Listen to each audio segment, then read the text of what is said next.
Well, good morning or good afternoon, good evening, whatever time of the day you're watching this. Welcome to the Pier. Welcome to our online service for Boxing Day. And just want to say Merry Christmas to you. I hope you had a wonderful Christmas day with your friends or family, whoever you chose to spend it with. Today, I'm doing things a little bit differently. I wanted to provide something that would spark conversation, that might give you a chance to talk with your friends and family about maybe something that's near and dear to you. Or if you're watching this, this might be something that sparks your own curiosity. What I want to do is talk about this question: who is Jesus to you? And I want to approach this from an interesting angle, just to kind of get us thinking about this. Here's some pictures of Jesus. If you type in your search in Google, images of Jesus, or just type Jesus and look at the images, here's some of the things you might get. Well, here's the first one. And this one is probably the most famous if you're a North American, because we produced this one, all right? Jesus with the long hair, with blue eyes, looking very much like a North American white male. And also, here's another one that might come to mind for you if you're from North America. This is from the series The Son of Man, which is probably one of the most recent series about Jesus. Now, here's one more. This one we're going back a long ways to the 6th century. Here's a painting of Jesus. Looks quite a bit different. Okay, let's go even further into this and let's bring up a really interesting picture. So here we go. So this picture is actually from Popular Mechanics, something they put out a little while ago. And this is based on scientific data, what we think might be, to the best of our understanding, what Jesus really might have looked like. Quite a big difference there.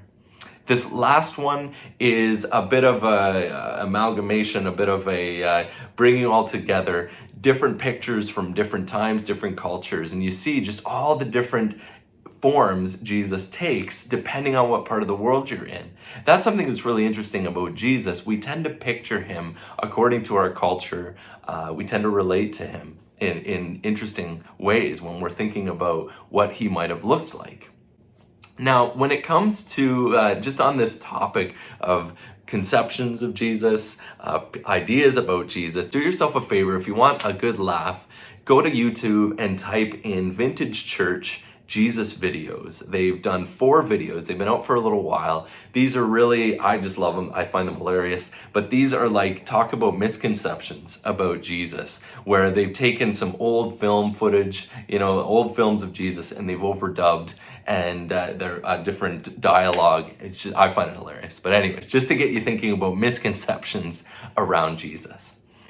Well, what I want to do for today is ask that question: who is Jesus to you?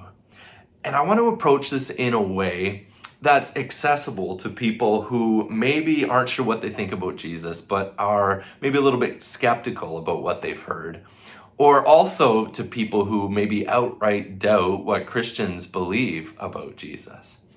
So I want to approach it in a way that will hopefully help for you as we ask this question. What we're going to do is we're going to spend a lot of time talking about the opinions of non-Christians when it comes to Jesus. We're going to go to the Gospel of Mark first, and we're going to look at what some non-Jesus followers thought about Jesus, what the crowds thought, and what his opponents thought. We're also going to go outside the Bible to some non-Christian sources about Jesus, and we're also going to look at what other religions think. Once we've done that, we're going to take a second to look at the picture we've got there. And then to finish things off, we're going to bring in what Christians think. Okay, so a bit of a survey of different thoughts about Jesus. So as I said, we're going to be taking a look at Mark, and Mark is especially interesting in this regard because Mark has a really, I'd say, interesting presentation here of Jesus, and a lot of interesting things happen. Let's talk about the crowds first. Well, why would we go to the crowds? Well, when we see in the crowds opinions about Jesus that definitely wouldn't maybe match up or be on the same level as what Mark's views of Jesus would be, then that kind of gives us, I think, good reason to not worry about whether these are biased accounts. And we're going to see that there's some other good evidence here to kind of corroborate what Mark is presenting. But early on in Mark's gospel, and quite a bit throughout, Mark gives us some reports of Jesus doing miracles in the form of healing people. It happens actually in the very first chapter. He heals a woman who has a fever. And then also there's a number of accounts of Jesus doing an exorcism or exorcisms where he's casting out, freeing someone of an evil spirit. Now, whatever you might think about what's going on in those situations, Jesus gets a reputation for this. And early on, we read things like this, where the crowds, it says in Mark 1:32-33, that that evening, after he did his first healing recorded in Mark and first exorcism, many sick and demon-possessed people were brought to Jesus. The whole town gathered at the door to watch, it says. And this reputation of Jesus as a healer, as a miracle worker, as an exorcist, it spreads to the point where in Mark 3, he reports this, that people were coming from all over Galilee, Judea, Jerusalem, Idumea, from east of the Jordan River, and from even as far north as Tyre and Sidon, basically all over that part of the world. The news about his miracles had spread far and wide, Mark says, and vast numbers of people came to see him. So the crowds in Mark, it's clear that they think of him as a miracle worker and as someone who can cast out evil spirits. Well, let's move on to those who oppose Jesus. These are kind of the religious officials, the religious leaders in Jesus's time. And they actually line up with what the crowds think, but in an interesting way, because actually these people really look at Jesus as a miracle worker who's working for the opposite side. So for instance, here in Mark 3:22, when the religious leaders, have witnessed Jesus do some of these things, or they've caught wind of Jesus's reputation, they say that he's possessed by Satan. And there it says Beelzebul, which means the prince of demons. That's where he gets the power to cast out demons. So that's interesting. They don't deny that Jesus is doing amazing or miraculous things. They don't deny that he's casting out demons. They say that the source of his power is from Satan. Now, let's move on, because not only do the religious leaders kind of corroborate this reputation of Jesus as a miracle worker, as an exorcist, they add another dimension here too, that Jesus is a controversial teacher, very controversial in their opinion. So, for instance, in Mark 7:5, it says that when the Pharisees had been watching Jesus with his disciples and their eating habits, they say, "Why don't your disciples follow our age-old tradition? They eat without first performing the hand-washing ceremony." Jesus was a rule breaker in their minds. This is one case among many where Jesus isn't following their prized traditions, the ones that they're trying to instill in people and that many people would have followed. And it seems like he's teaching his disciples to break these traditions as well. Now, Jesus' teachings become so controversial that this is one of the main reasons he's put to death. Near the end of Mark 14, when Jesus is on trial before the high priest himself, the high priest asks him, "Are you the Messiah, the Son of the Blessed One?" And Jesus says, "I am, and you will see the Son of Man seated in the place of power at God's right hand and coming on the clouds of heaven." Then the high priest tore his clothing to show his horror and said, "Why do we need other witnesses? You have all heard his blasphemy. So what's your verdict?" he says. And they all say, "Guilty. He deserves to die." So with Jesus's opponents, he became known as a teacher, but a teacher of really controversial things. Teacher of who was in favor of breaking their rules and who was a blasphemer. And they managed to have him put to death, largely for these things. Okay, well, that's a bit of the picture we're getting from those who wouldn't be Jesus followers within the Gospels.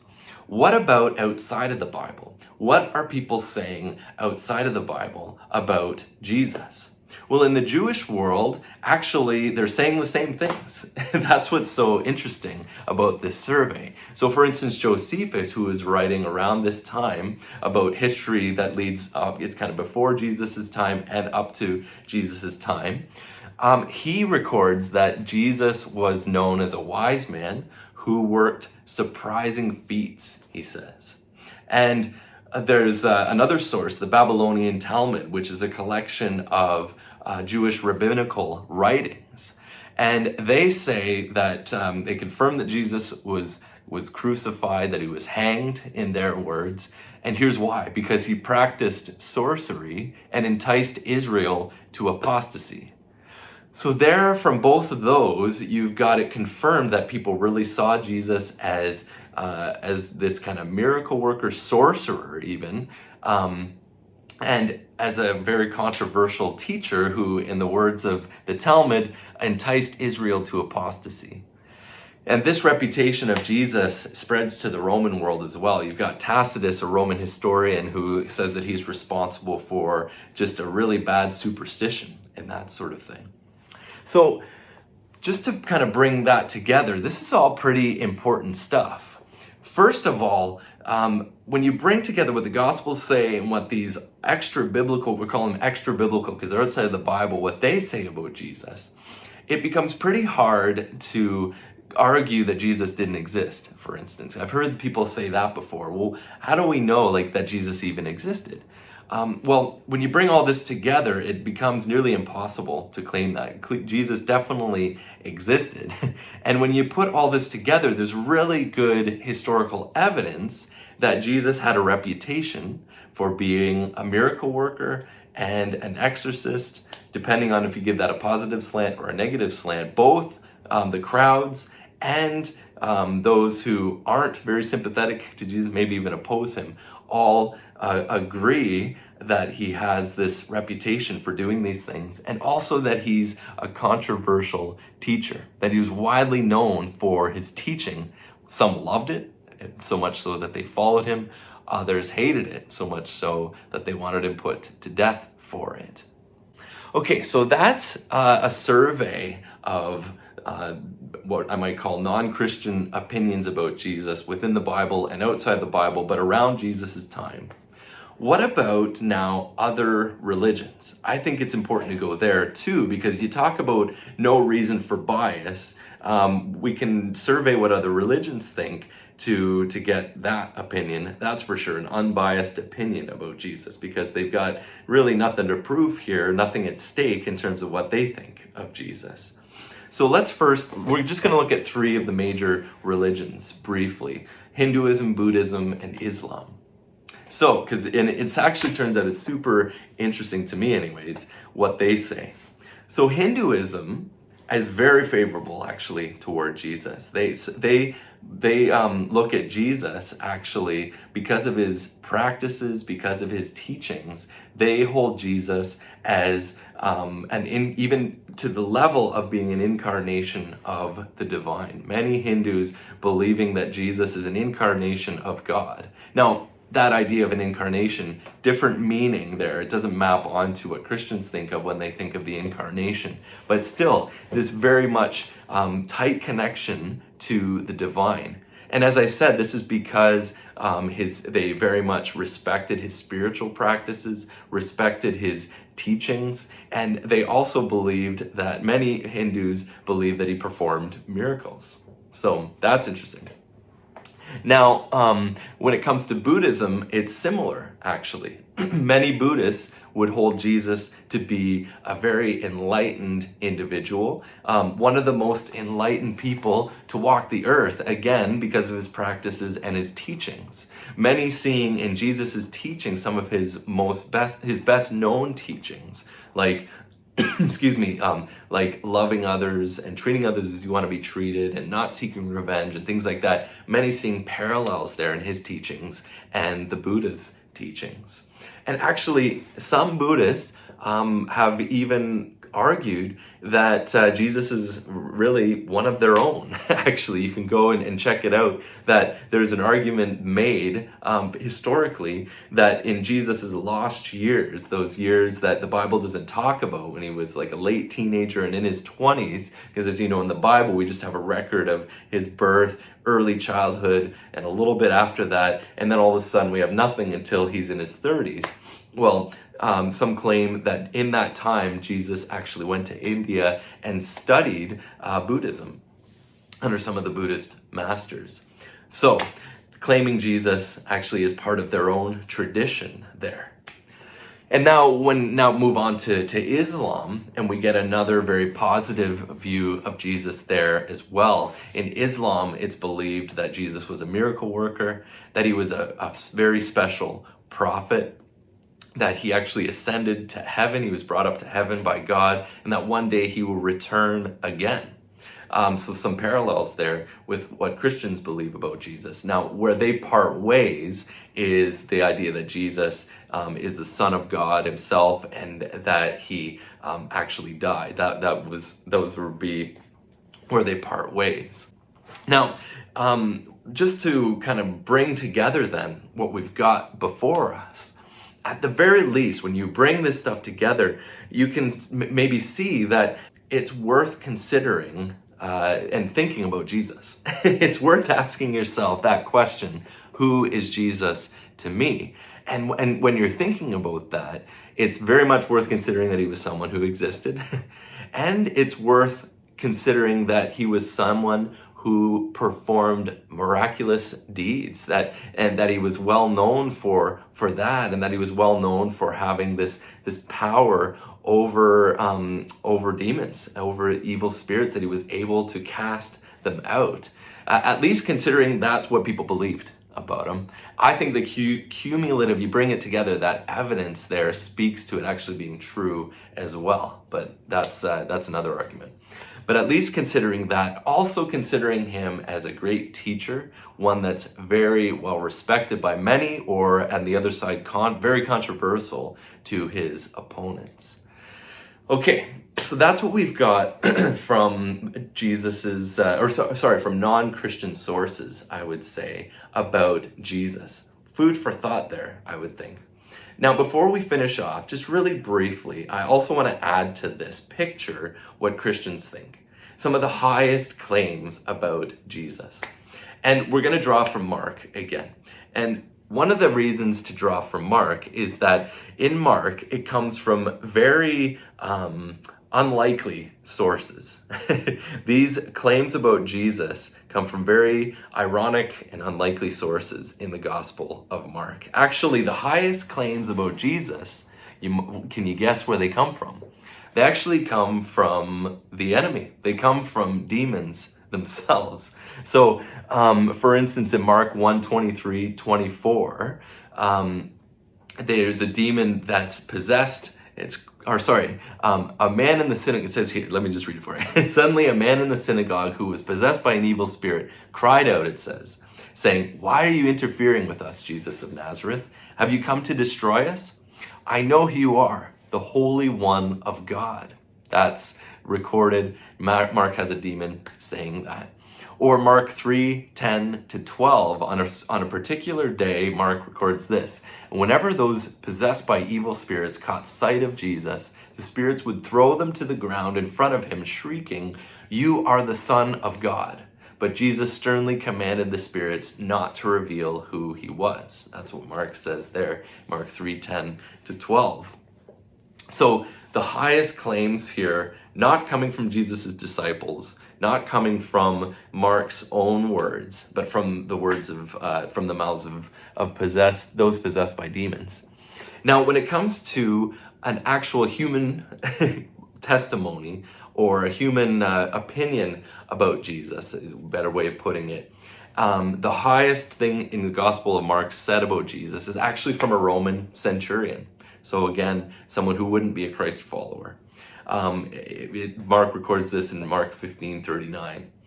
When the Roman officer who stood facing Jesus saw how he had died, he exclaimed, "This man truly was the Son of God."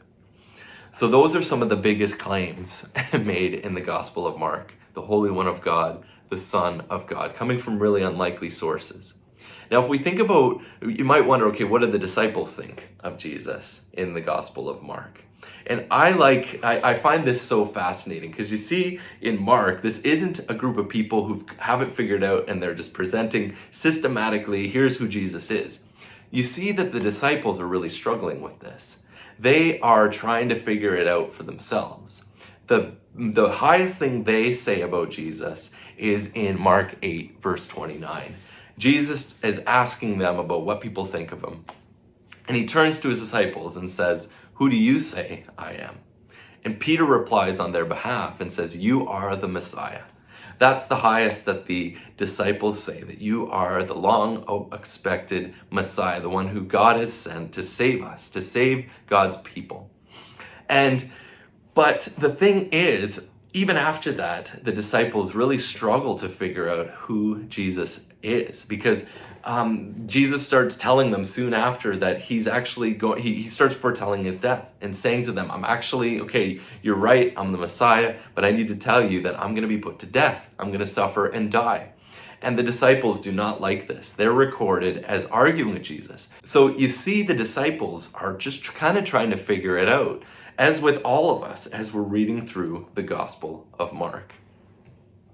And last thing I want to add to this, I would say one of the most beautiful, one of the most elevated pictures we get of Jesus is found in Colossians. And again, though, this is from another, historically speaking, unlikely character. This is from the Apostle Paul, who many of you might know historically was himself someone who was an enemy of Christianity, who was himself trying to put an end to it, putting Christians to death. But here's what he says about Jesus in Colossians 1:15-16, that Christ is the visible image of the invisible God. He existed before anything was created and is supreme over all creation. For through him God created everything in the heavenly realms and on earth. That's one of the highest things said about Jesus in the Bible. They're equating Jesus to God. So, we've done a big survey there. Take a deep breath. We've done a big survey. We've looked at what non-Christians in the Bible and outside of the Bible have said about Jesus, that he had a reputation as a miracle worker, as an amazing or controversial teacher. And we've looked at other religions and seen a very similar picture there of Jesus as well. And what I want to ask you is, where are you sitting when you hear all of this? What resonates with you? What maybe do you agree with? What do you disagree with? Take some time now. I'd love for you to just join with the people that are with you today, or people that you're gonna talk to in the coming days, and ask those kinds of questions. Kind of talk about, what do you think about what the crowds thought about Jesus? What do you think about what his opponents thought? What do you think about those sources outside of the Bible? What do you think about what other religions think about Jesus? Hindus, Buddhists, Muslims. And what about the higher claims that we find from those unlikely sources in the Gospel of Mark and in one of Paul's letters there in Colossians? What do you think about those? Because at the very least, I hope you're seeing today that they're pretty hard to outright disregard. They're worth consideration. And after it all, I would again ask that question: who is Jesus to you? To me, that's one of the most significant questions that we can ask ourselves. But as you may know, I might be a little bit biased. All right, so that's it for today. And I hope that your conversations are fruitful, that this is really helpful for that. Just hope that you have a really safe holiday season. Again, Merry Christmas, and we'll see you again soon. We'll be back in person here at the Pier. Everything goes well with the regulations and all that. Next Sunday, January 2nd, I believe. And and otherwise we'll be continuing to put our messages online. So God bless, take care.